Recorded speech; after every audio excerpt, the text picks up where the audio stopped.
এটা হাত চাপৰি দিয়ক বনমণি কেনে এতিয়া নতুনকৈ মোৰ লগত চিনেমা কামো কৰিছে তাই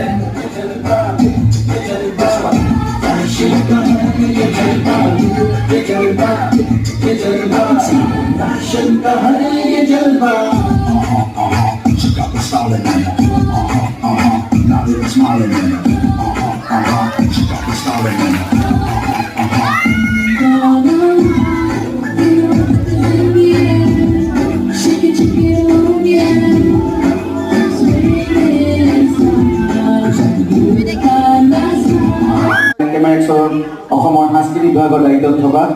এগৰাকী অভিনেত্ৰী আৰু আপোনালোকে জানে ফটো মডেল বহুতে চিনি পাই তেখেতক আমি একেলগে ৰতনপুৰ কৰিলোঁ বেজ কৰিলোঁ বেঙি কৰিলোঁ এতিয়া বেঙি আমি দ্বিতীয় কৰিম এই বছৰ